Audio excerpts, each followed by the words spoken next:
août 1970, le Paris Saint-Germain est créé. Son lieu de résidence, le Parc des Princes. Il a vu entre autres passer des joueurs comme Ginola, Weah, Rai, Ronaldinho ou encore Makelele. Les entraîneurs et propriétaires se succèdent.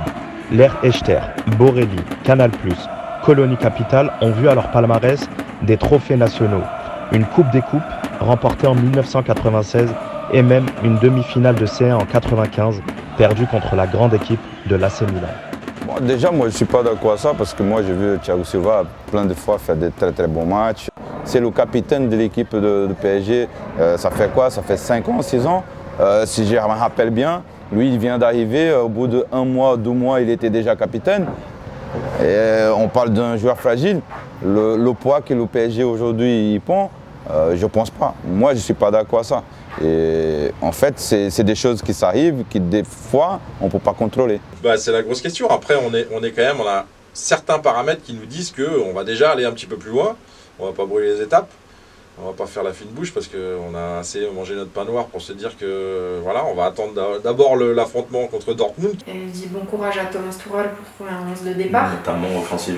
Notamment offensivement, sans perdre le déséquilibre. Et ça va être ça toute la difficulté. Après c'est le lot des grandes équipes d'avoir de très grands joueurs. Mais est-ce qu'il va oser les mettre sur le banc, ces très grands joueurs? C'est ça qui est aussi difficile. C'est vrai que quand Zlatan est arrivé vraiment dans le vestiaire, il a vraiment mis tout le monde d'accord par sa prestance, par rapport à ses discours, par rapport à son attitude. C'est vrai que les joueurs, surtout français, étaient vraiment en admiration devant lui. 2011, le PSG change de dimension. Qatar Sport Investment débarque sur la capitale avec en président Nasser El Khelaïfi, accompagné du chef d'orchestre Leonardo. De gros noms sont recrutés. Pastore, Thiago Silva, Zlatan, Verratti ou encore plus récemment Mbappé et Neymar. Leonardo a déclaré récemment que le club ne gagnerait pas la Ligue des Champions du jour au lendemain. Mais les supporters n'attendent que ça. Est-ce qu'une erreur a été faite depuis l'arrivée de QSI? Est-ce la bonne année pour remporter la Ligue des Champions? Où en est la formation parisienne? Ils nous racontent tous leur anecdote avec le PSG. Vous savez que j'ai décidé de réaliser ce reportage autour du Paris Saint-Germain parce qu'aujourd'hui, cette ville, Paris, ce club est énormément médiatisé. Ça fait encore, même avec toutes les stars qu'on a pu recruter aujourd'hui, ça fait des débats dans la rue, sur les réseaux, à la télévision. Et j'ai voulu m'intéresser en fait sur un joueur comme vous, qui êtes passé par le Paris Saint-Germain. Comment vous avez vécu la transition entre l'avant QSI et l'après QSI? Et objectivement, avant l'arrivée de QSI, est-ce que vous étiez favorable? Après, moi, je suis favorable, bien sûr. Il y a le pouvoir, il y a le droit. Le club était en vente, il peut faire ce qu'il veut. Après, pour moi, c'est le concept. Qu'est-ce qu'on va faire avec tout ce qui vient avec le PSG?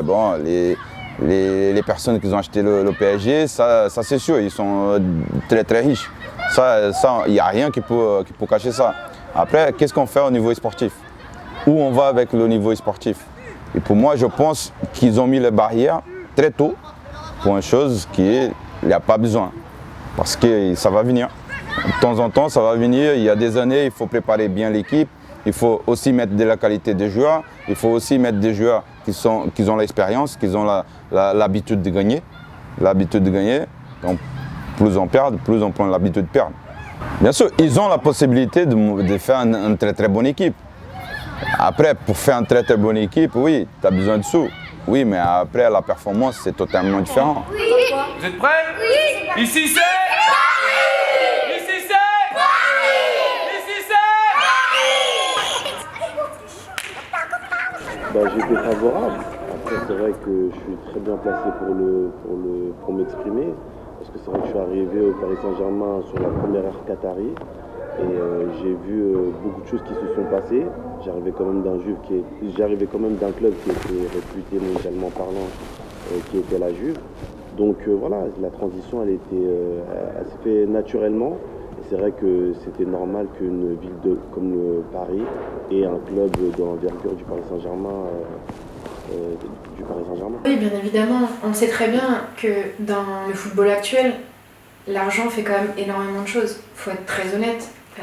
Les clubs qui gagnent des Ligues des Champions sont des clubs qui sont très riches, qui ont énormément d'argent. Ça fait pas tout l'argent. Alors ça, c'est sûr et certain, on en parlera, je pense, dans la suite de l'interview. Il y a des points négatifs aussi à cette arrivée-là. Mais si on voulait que le PSG, et moi qui suis supporteuse du PSG depuis que je suis petite, si on veut que le PSG rentre dans une autre dimension et arrive enfin à gagner cette Ligue des Champions qu'on a envie et gagner autant de titres, il faut de l'argent, il faut de l'investissement. Et QSI est arrivé avec de l'argent, avec de l'investissement. Alors ils n'ont pas fait les choses totalement correctement comme beaucoup de supporters et amoureux de Paris aimeraient que ça soit fait.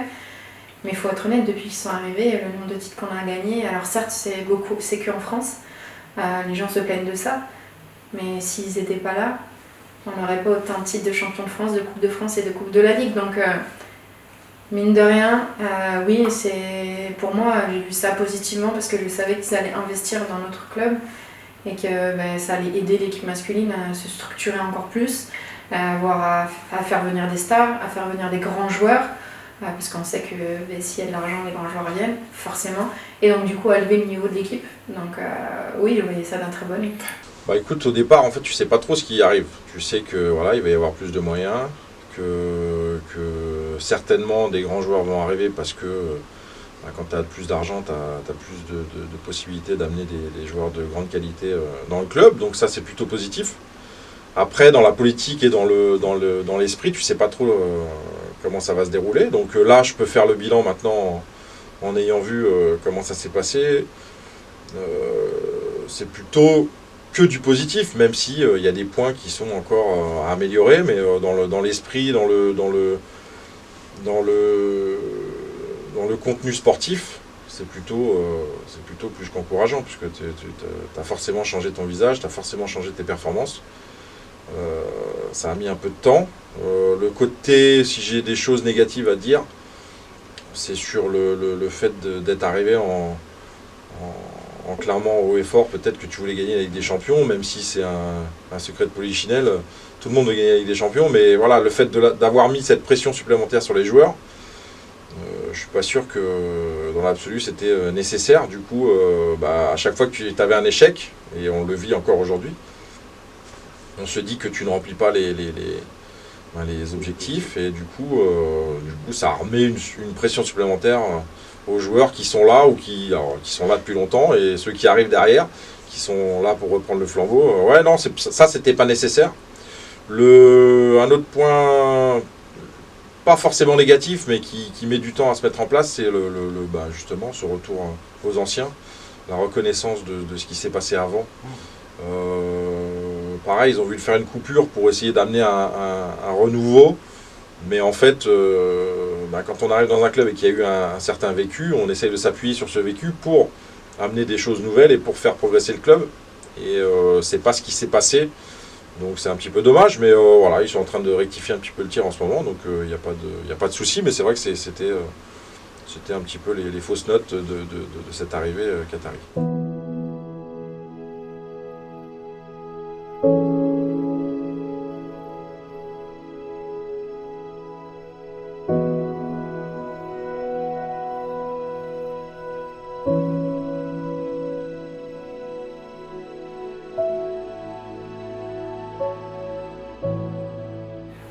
Si QSI a fait une erreur depuis son arrivée, ça aurait été laquelle selon toi, au sens large? Au sens large, c'est d'avoir vu le trop brillant sans penser vraiment au collectif.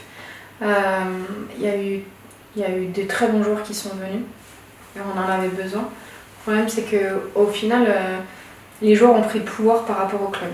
Et dès l'instant où les joueurs prennent le pouvoir par rapport au club et sont parfois mis au-dessus du club, on n'y arrive pas, on le voit, ça crée beaucoup de soucis, beaucoup de tensions.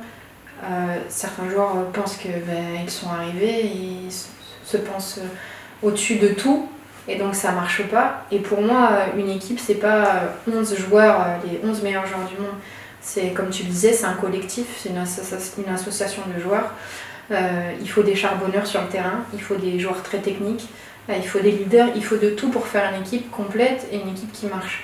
Le problème à Paris, c'est que au final, pour moi, on n'avait pas de charbonneur, surtout ces dernières années. On en a eu, Blaise Matuidi, c'est le premier nom qui me vient, Et on l'a vu dès l'instant où il est parti, ça a été un gros souci pour Paris. C'était, je pense, la plus grosse erreur qu'ils aient fait ces dernières années, c'est de laisser partir un joueur comme ça sans le remplacer.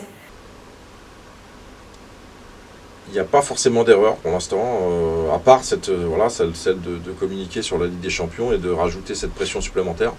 Sinon, on voit que le club progresse, qu'au niveau des résultats, ça progresse, même s'il y a ce petit arrêt dans la Ligue des Champions, on n'arrive pas encore à passer le cap.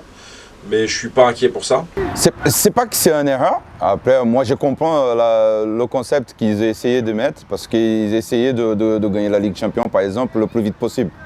Et c'est pas comme ça, on ne gagne pas comme ça la Ligue des Champions.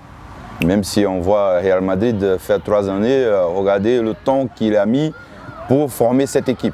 Donc, moi, je pense qu'ils ont mis, comme on dit en France, là, ils ont mis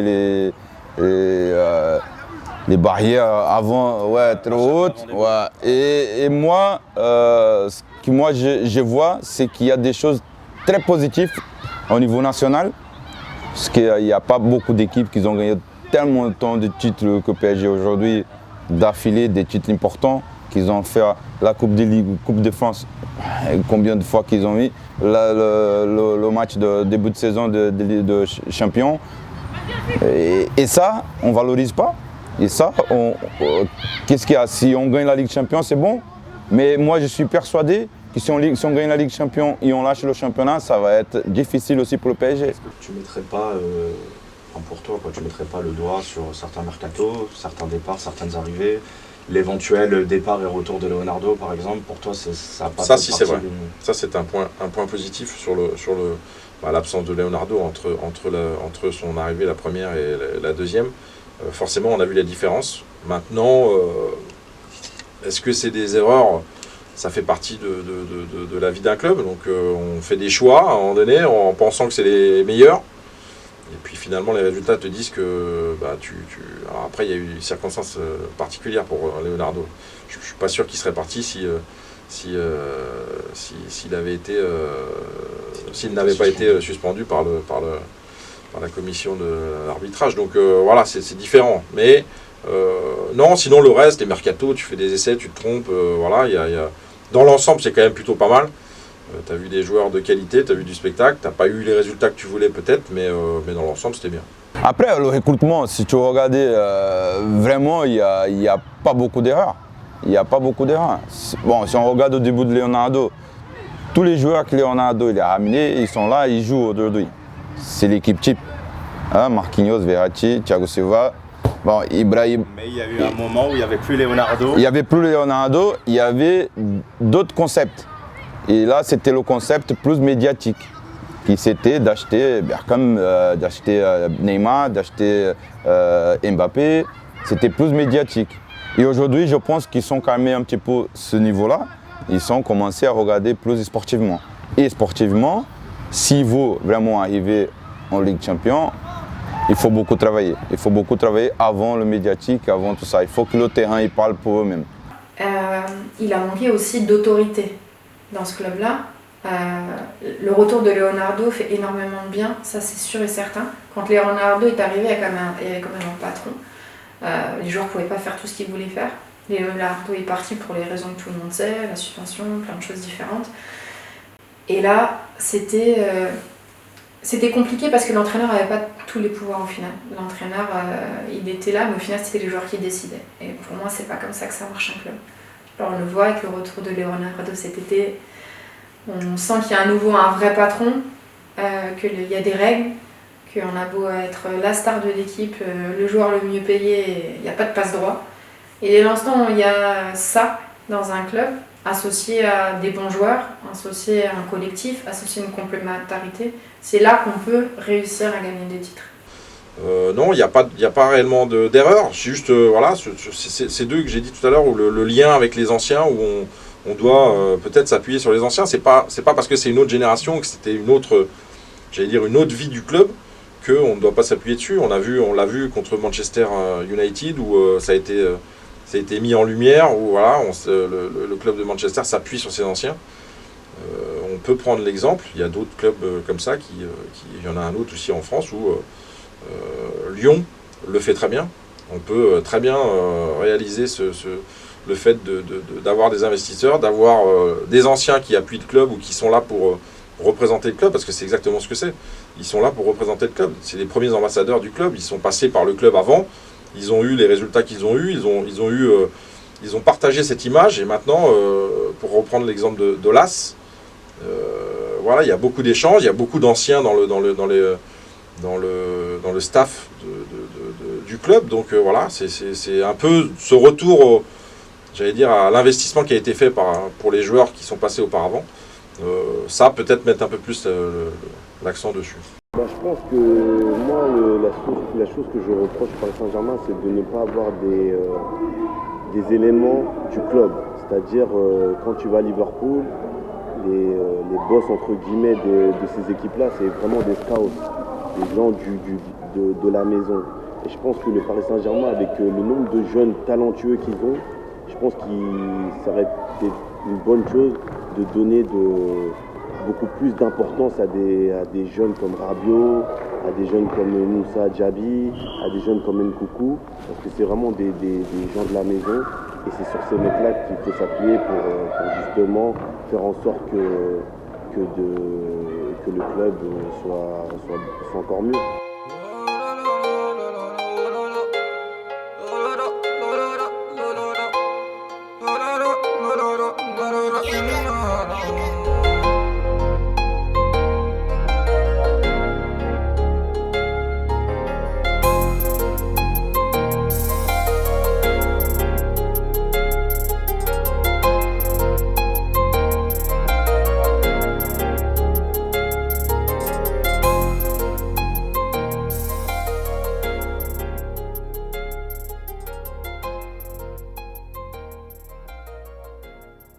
Si je suis un jeune du centre de formation, une pépite sur qui on croit, et que je suis un joueur offensif, et je sais qu'à mon poste, j'ai Neymar, j'ai Mbappé, j'ai Icardi, qu'est-ce que tu conseillerais à ce jeune-là? Qu'est-ce qu'il doit faire? Il doit rester au club ou il doit partir parce qu'il se dit c'est mort, je pourrai jamais prendre leur place au C20? Il ne doit pas partir du club. S'il veut jouer, s'il veut avoir du temps de jeu, s'il veut s'épanouir, l'idéal c'est d'être prêté. Moi, à mon époque, il y avait plein de joueurs de prêtés. Jérôme Leroy, qui était un très bon joueur et qui a joué après, il était prêté. Il revenait de Laval quand moi je suis arrivé au club. Donc c'est des exemples de joueurs. Il y a plein d'autres joueurs encore derrière qui ont été prêtés que tu peux récupérer pour les faire jouer. L'idéal, c'est de réussir à Paris. Après, c'est plus facile. Mais quand tu sors du centre de formation de Paris, forcément, il y aura des candidats pour te faire jouer, ou t'acheter, ou te prendre pour un prêt. Donc il y a plein d'opportunités. Donc c'est une grande qualité de sortir du centre de formation de Paris. Faut pas être impatient, faut pas être voilà, quand je dis impatient, c'est côté financier, côté temps de jeu. Il y a le temps, mais quand on est jeune et quand il y a tous les agents qui traînent autour, forcément ça change les paramètres. On se dit que le PSG s'est pas spécialement énormément trompé non plus en les vendant, parce que c'est peut-être pas des joueurs top niveau. Il y a des exceptions, il y a Coman, il y a des joueurs qui ont éclos au Paris Saint-Germain, forcément pas ça qui Kimpembe. À l'époque, on pensait à Mamadou Sakho, etc. Ce sont des joueurs qui ont clos, qui ont réussi avec l'équipe 1. Mais mine de rien, quand on fait qu'on soit des joueurs prêtés ou des joueurs vendus, il n'y en a pas beaucoup qui sont titulaires. C'est difficile parce que le club doit aussi garder son identité. On doit faire tout ce qu'il faut pour le garder. Mais à un moment donné, il y a des mesures qu'on ne peut pas dépasser. C'est-à-dire qu'il y a des joueurs il y a d'autres joueurs qui sont passés avant Kouassi, qui demandaient des choses complètement pharaoniques, on va dire. Donc non, voilà, tu proposes les choses, dans la mesure où tu sais que tu peux proposer plein de belles choses, en étant qatari, donc forcément, après, il ne faut pas qu'il y ait de la démesure et que les joueurs perdent un peu la tête. Donc il faut trouver le juste milieu. C'est difficile, c'est pas facile franchement pour le club, mais la première chose à faire, c'est surtout de garder ces jeunes, parce que ça représente l'identité du club. Il y a toute cette formation qui a été faite, c'est pas pour que ça serve à quelqu'un d'autre, donc il faut s'appuyer là-dessus. Kouassi, je pense qu'il est plus dans l'esprit de rester que dans l'esprit de partir, mais on ne sait jamais, on verra. Mais je lui souhaite franchement de rester à Paris, parce qu'en plus il a du temps de jeu, donc ça serait quand même difficile de le voir partir. Écoute, aujourd'hui, la barrière, elle est encore plus haute. Elle est encore plus haute. Déjà, il n'y a pas la Nationale 2 pour que les joueurs ils montent pour faire entre guillemets une pré-préparation pour aller en pro. c'est déjà très difficile. Je ne sais pas le discours que les gens dans la formation ils utilisent. Mais moi, je sais que les éducateurs en formation de PSG, ils sont très bons. Après, c'est la manière qu'on va utiliser ces joueurs-là, qu'est-ce que le joueur il va devenir. Aujourd'hui, pour un joueur de U18 ou U19, venir un joueur pro au PSG, s'il y a 10 ans avant, il doit faire encore, je ne sais pas, 20 buts dans la saison, aujourd'hui, il doit mettre 40.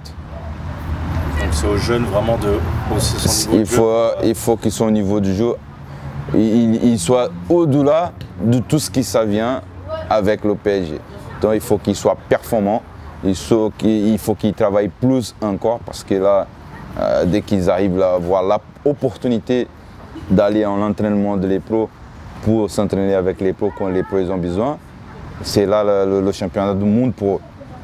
C'est là qu'il faut se faire remarquer dans l'aspect positif parce que des fois les jeunes montent, ils pensent que c'est mieux de prendre le ballon, de dribbler tout le monde qui va avoir l'aspect positif. Et c'est pas ça, c'est deux aspects positifs, c'est d'accomplir tout ce que le coach demande, de comprendre bien les consignes, de comprendre bien la méthode de travail assez vite pour qu'ils soient performants avec les coéquipiers. Et laisser la jambe parler. Parce que la bouche toujours fermée et la jambe qui parle. Dans le foot, c'est ça. Pour moi, d'avoir supprimé la CFA, c'est l'équipe réserve. C'est pas bon. Après, c'est mon point de vue personnel. Parce qu'il y a quand même un gouffre entre les U19 et le monde professionnel, l'équipe professionnelle, très clairement. Que de pouvoir s'aguerrir en National 2, National 3. Donc pourquoi ça a été supprimé? Je sais pas. Honnêtement, la je vraie sais raison, pas. il n'y a plus de CFA, pourquoi? J'aimerais bien avoir la réponse. J'aimerais pouvoir la poser à Leonardo. Très clairement. Pas me répondre. Non, très clairement, je le comprends pas parce que on a quand même besoin d'un peu de jeunesse, un peu de formation pour pouvoir. Et ces joueurs-là, pour pouvoir s'aguerrir au haut niveau, et on sait que tout ce qui est National 2, National 3, physiquement parlant, permet de s'aguerrir parce que c'est des championnats qui sont âpres physiquement. La Ligue 1 est plus technique entre guillemets, mais du coup pour s'aguerrir et passer à avoir le stade de U19 et pouvoir passer ce câble-là pour aller chez les pros, je pense que la CFA et la réserve est indispensable. Et très clairement, moi je suis jeune joueur du Paris Saint-Germain, j'ai la possibilité de signer mon contrat pro au Paris Saint-Germain ou de le signer dans un autre club. Bah limite je le signe dans un autre club, parce que je sais qu'à Paris, il y a très peu de chances que je puisse éclore et jouer. Ils doivent y réfléchir, parce que c'est vrai qu'il y a un vivier important au Paris Saint-Germain, dans la région parisienne. Donc moi je pense qu'il faut vraiment s'appuyer sur ces jeunes-là. S'ils sont ce que font très bien les clubs allemands, donc je pense qu'il faut s'appuyer sur les clubs allemands et véritablement prendre les jeunes joueurs français, leur donner de l'importance et les faire jouer s'ils méritent de jouer, tout simplement.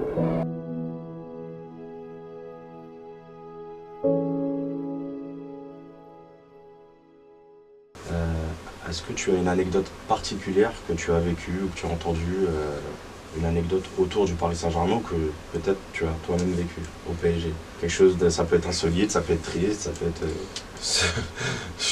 Je vais pas être très original, mais je veux bien parler justement pour mettre au point, parce qu'on me pose toujours la question, là ça fait combien d'années? Ça fait plus de 20 ans après, un peu plus de 20 ans après, s'il y avait bien penalty sur Ravanelli. Alors je tiens à préciser comme ça au moins, comme ça sera clair. Pour les supporters marseillais qui sont pas très loin, je vais bien vous dire qu'il n'y avait absolument pas penalty et que voilà, c'est une supercherie de Ravanelli. Je maintiens et je persiste. Une anecdote qui me revient, c'est que je venais d'arriver au Paris Saint-Germain et c'est vrai que voilà, les joueurs d'envergure comme Thiago Silva, Zlatan et j'en passe, ils n'étaient pas encore arrivés. Donc c'est vrai que quand Zlatan est arrivé au club, c'est vrai que surtout dans le vestiaire, il a laissé un froid que j'ai rarement vu ça, parce que c'est vrai que moi j'ai été habitué quand même à côtoyer des joueurs de classe comme Del Piero, Nedved, Camoranesi et d'autres. On rappelle que tu es passé par des tout petits clubs, notamment Valence, Liverpool, la Juve. Mais bon, c'est vrai que pour revenir à ta question, c'est vrai que quand Zlatan est arrivé vraiment dans le vestiaire, il a vraiment mis tout le monde d'accord. Par sa prestance, par rapport à ses discours, par rapport à son attitude. C'est vrai que les joueurs, surtout français, étaient vraiment en admiration devant lui. L'anecdote la plus difficile que j'ai vécue, ou l'une des plus difficiles avec le PSG, au-delà de la finale perdue en Ligue des Champions qui était très dure en 2015, c'est la demi-finale de Ligue des Champions face à Lyon au Parc OL.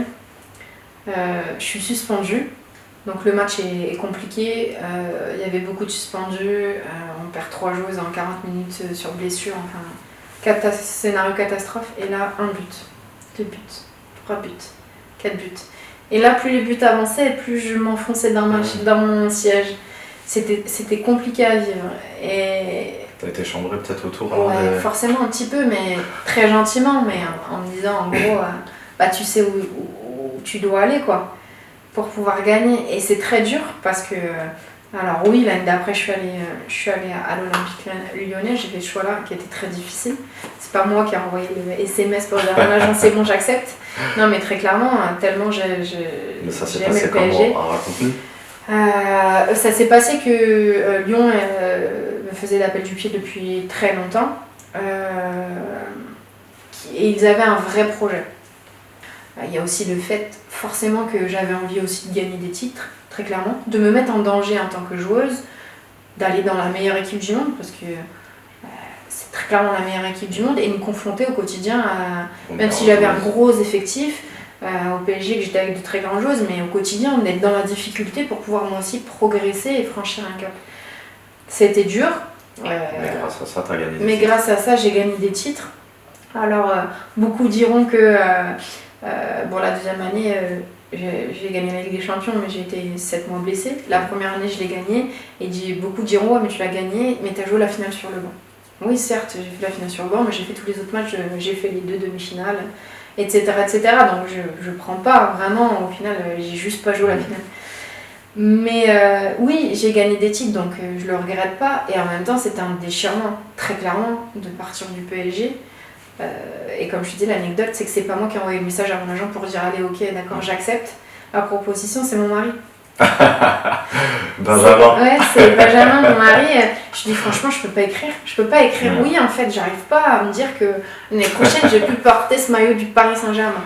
J'ai une fierté énorme de porter ce maillot. Et aujourd'hui, moi, je suis encore plus content de voir quand j'ai pas n'importe où à Paris. Bon, c'est la ville de mon corps. Hein. C'est où j'ai décidé de finir ma vie avec ma famille. Et le PSG aussi, ça fait partie de ça. Moi, supporter du PSG, c'est quelque chose pour moi d'extraordinaire. Moi, j'ai beaucoup de respect pour eux. Et je sais que moi, j'ai beaucoup de... La réciproque, elle est vraiment vraie. Et voilà, après, c'est des choses que moi, j'ai passées sur le terrain, que moi, j'étais très performant. Et que moi, j'ai donné beaucoup de plaisir pour les gens qui sont venus voir moi avec tous les coéquipiers, parce que tout seul, moi, je ne pourrais rien faire. Mais moi, j'ai joué des équipes aussi qui ont fait des bons matchs, des bons jours, même si on n'a pas gagné tellement de titres comme aujourd'hui. On a montré aussi qu'on était capable de porter cette maillot. Le moment négatif que j'ai gardé, c'est quand j'ai parti. Moi, je ne devais pas partir. Mais c'est pas moi, c'était pas mon envie de partir. Mais il y avait tellement de choses avec, des gens dedans qui ne voulaient pas que je reste. Après, chacun, il y a son... quand les gens ils ont le pouvoir, tu vois vraiment c'est qui la personne. En fait, c'est passé tellement de choses que moi, je me rappelle super bien. C'était la différence d'un nuit que j'ai parti à Toulouse. Juste pour une nuit? Juste pour une nuit. Parce que si je savais qu'il y avait le changement à 17h un jour avant, et la personne qui pouvait me donner cette information, parce que le changement il était déjà fait, il ne m'a pas donné parce qu'il voulait que moi je partais. Si je savais qu'il y avait ce changement-là, moi je ne partirais pas. Parce que moi j'ai signé mon contrat avec le PSG, le pré-contrat, le TFC, c'était vers 19-20h. Et à 17h, j'étais avec la personne responsable de... Mais bon. Les aléas du football. Après moi, je ne regrette pas de partir au TFC. Hein. On a fait de très bonnes choses. Mais franchement, on a moi j'ai beaucoup de respect pour le TFC parce qu'on a fait beaucoup de bien pour l'équipe, pour le club aussi. Mais je ne devais pas partir. Moi, pour moi aujourd'hui, c'était le pire choix que j'ai fait dans ma vie personnelle, pas dans ma vie sportive parce que sinon je vais manquer de respect par le TFC. Non, c'est ma vie personnelle. Est-ce que vous vous sentiez vraiment? Ah oui, moi j'ai senti super bien. Après, moi j'avais des soucis au niveau interne et que ça ne m'y plaît pas. Et après, ça arrive.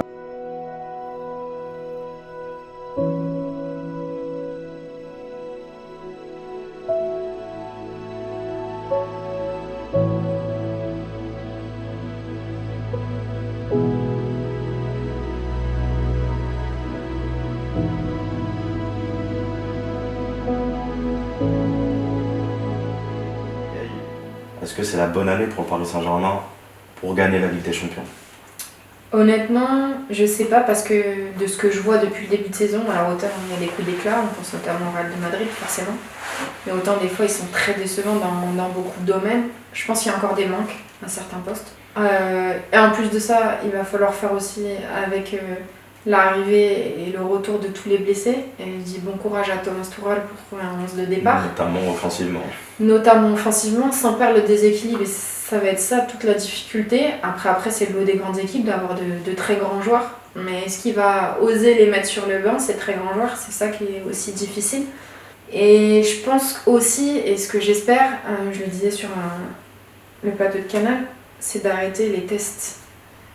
En fait, si Liverpool est aussi bon, parce que je pense que c'est la référence à l'actuel en Europe, il n'y a plus de tests de faire. Il y a son 11 de départ, à une ou deux de temps en temps, il change un ou deux joueurs, mais il a un 11 de départ, il n'essaye pas des joueurs à des postes. Liverpool, il joue tous les 3 jours, c'est les 3 quarts du temps le même 11 de départ. Il n'y a pas tant de blessures que ça, parce que autour, tout est fait en termes d'intensité d'entraînement, en termes de récupération, pour que les joueurs ne se blessent pas. Et j'espère et j'ai hâte que Tourelle trouve un 11, trouve un système de jeu et arrête de changer les joueurs de poste. Il y a trop d'expérimentation dans cette équipe-là pour le moment pour qu'elle me fasse rêver entre guillemets et que je me dise elle va gagner la Ligue des Champions. C'est la régularité d'une équipe, ça fait aussi sur le championnat national. Si on n'a aucun joueur blessé, ça nous fait une armada offensive avec Cavani, Icardi, Neymar, Mbappé, Di Maria, Sarabia. On ne citait que ces joueurs. Il ne faut pas oublier qu'il faut défendre aussi. Mais c'est pas autant. Là, il y a un moment ou l'autre qu'il faut défendre. Il faut que ces joueurs-là, qu'ils ont la qualité offensive très importante, il faut qu'ils soient abdiqués aussi à défendre et à aider l'équipe.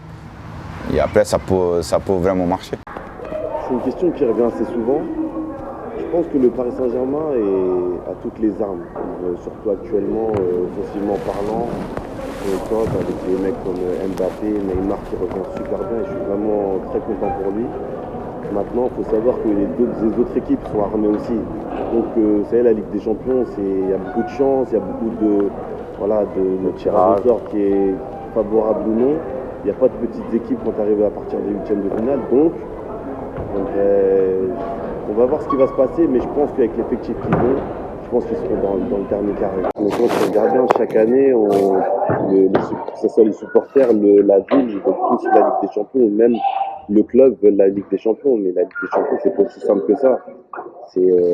Donc pour moi, je pense que, ok, cette année, ils insistent vraiment sur le fait de prendre la Ligue des Champions, mais comme j'ai dit, il y a beaucoup de facteurs qui font que tu peux la prendre ou ne pas la prendre. Donc, comme je suis croyant, c'est Dieu qui va décider du sort du Paris Saint-Germain.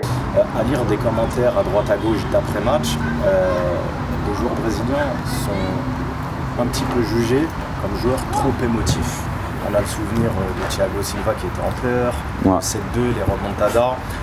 Est-ce que déjà dans un premier temps, vous êtes d'accord avec ces jugements-là? Et dans un deuxième temps, est-ce que vous pensez que ce ne sera pas un facteur bloquant pour remporter justement la Ligue des Champions? Moi, déjà, je ne suis pas d'accord avec ça parce que moi, j'ai vu Thiago Silva plein de fois faire de très très bons matchs et être très décisif. Après, moi, je comprends aussi la façon de ce qui s'est passé au Brésil parce que c'est très lourd. La pression, elle était très lourde à les épaules de tout le monde, pas seulement de Thiago Silva. C'est lui qui a réagi d'une façon différente que les autres.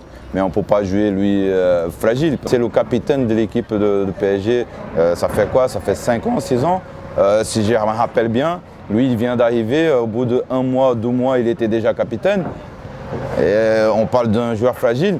Le poids que le PSG aujourd'hui il prend, je ne pense pas. Moi, je ne suis pas d'accord à ça.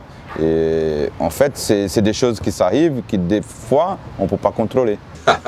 Quelle question.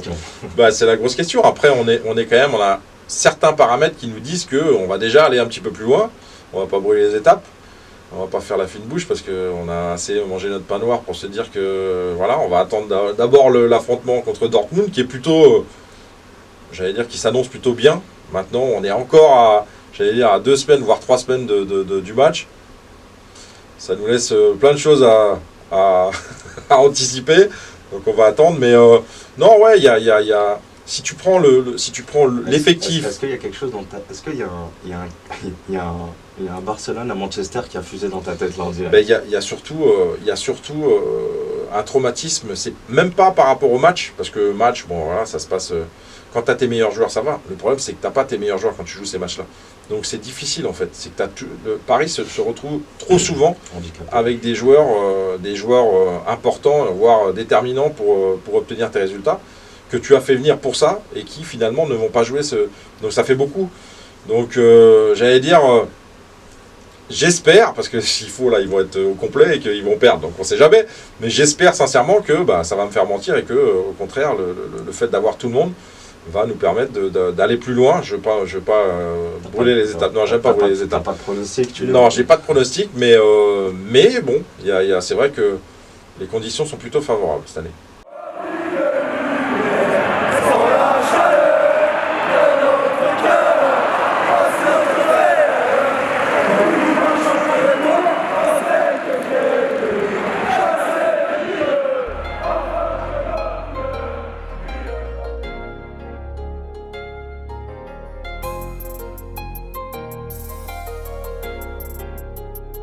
Merci à toutes et à tous de m'avoir suivi durant ce petit reportage. J'espère qu'il vous a plu. N'hésitez pas à me livrer vos sentiments, à commenter, à liker et surtout à partager la vidéo. N'oubliez pas de me follow sur ma chaîne YouTube Samir Jabali TV ainsi que sur mes réseaux sociaux qui seront inscrits juste ici, Samir Jabali TV sur Snapchat, Twitter, Instagram ou encore ma page Facebook. Je vous dis à bientôt pour d'autres reportages et interviews. Et évidemment, je tiens à remercier tous ceux qui ont participé de loin ou de près à la réalisation de ce reportage et notamment à toute l'équipe de tournage de EMC Player. À bientôt.